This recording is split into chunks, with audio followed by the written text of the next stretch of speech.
नमस्कार, जय हिंद, वंदे मातरम। प्यारे साथियों, आज के इस वीडियो में हम जानेंगे जो 14 सितंबर है इसको हम हिंदी दिवस के रूप में क्यों मनाते हैं।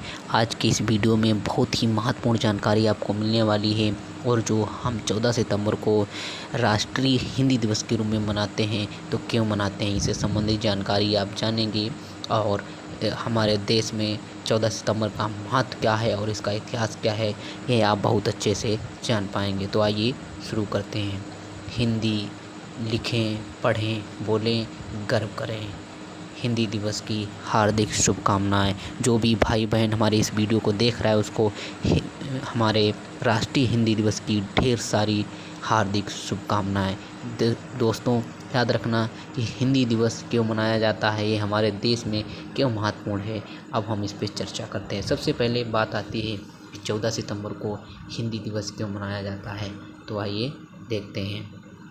साथियों, यहाँ पे लिखा है कि 14 सितंबर को ही हिंदी दिवस क्यों मनाया जाता है, तो इसके पीछे का कारण है कि 14 सितंबर 1949 को संविधान सभा ने एक मत से निर्णय लिया कि हिंदी ही भारत की राजभाषा होगी।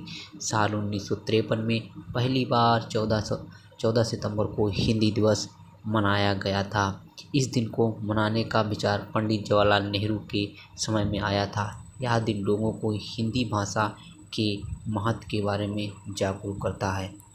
तो याद रखना साथियों, जो 14 सितंबर 1950 को संविधान सभा के द्वारा एक मत से ये निर्णय लिया गया कि भारत की राजभाषा हमारी हिंदी होगी, तो इसीलिए 14 सितंबर को हम हिंदी दिवस के रूप में मनाते हैं। अब देखते हैं कि हिंदी दिवस का इतिहास क्या है। हिंदी दिवस का इतिहास बहुत पुराना है। 14 सितंबर 1949 को हिंदी भाषा के लिए कई महत्वपूर्ण निर्णय लिए गए थे। इस दिन हिंदी भाषा को राजभाषा बनाया गया था, लेकिन कई तरह के विरोध के कारण एक गैर भारतीय भाषा अंग्रेजी को भी भारत की राजभाषा का स्थान मजबूरी में देना पड़ा था। दोस्तों, महत्वपूर्ण बात यहाँ पे निकल के ये आती है कि जो हमारा देश आज़ाद हो चुका था, तो उस आज़ादी के बाद में सबसे बड़ी समस्या थी कि हमारे देश की राष्ट्रभाषा कौन सी होगी। आप तो जानते हैं, हमारे देश में कहावत है कि कोस कोस पर बदले पानी, चार कोस पर बानी।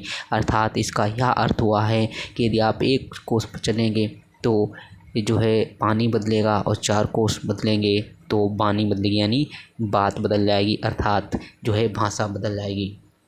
कहने का तात्पर्य है विद्यार्थियों, प्यारे साथियों, कि जो हमारा देश है अनेक विविधताओं से घिरा हुआ है। तो जो हमारा देश है तो दक्षिण भारत के लोगों ने विरोध किया था, वही बात यहाँ पे की गई है कि कई तरह के विरोध के कारण एक गैर भारतीय भाषा अंग्रेजी को भी भारत की राजभाषा का स्थान मजबूरी में देना पड़ा था। इसलिए क्योंकि जो दक्षिण भारत के राज्य हैं वहाँ हिंदी को अच्छे से बोलना नहीं आता था, आज भी सही ढंग से नहीं आता है। तो इस कारण हिंदी भाषा के विकास और अंग्रेजी भाषा को पूरे देश से हटाने के लिए हिंदी दिवस मनाने का निर्णय लिया गया और 14 सितंबर को ही हिंदी भाषा के कई निर्णय लिए जाने के कारण इसे इस दिवस के लिए सबसे अच्छा दिन माना गया। याद रखना, सबसे पहले हिंदी दिवस मनाया गया था तो ये 1953 में। उम्मीद करता हूँ इस वीडियो से आपको जानकारी बहुत अच्छी लगी होगी। तो प्यारे साथियों, वीडियो कैसा लगा है ज़रूर बताएं। याद रखें कि 14 सितंबर सन 1949 को हमारे देश में जो है संविधान के द्वारा हमारे संविधान ने ये मान्यता दे दी थी कि हमारे देश की राजभाषा हिंदी होगी। तो उम्मीद करता हूँ ये जानकारी आपको अच्छी लगी है, तो वीडियो लाइक करें और अपने दोस्तों तक शेयर ज़रूर करें। धन्यवाद।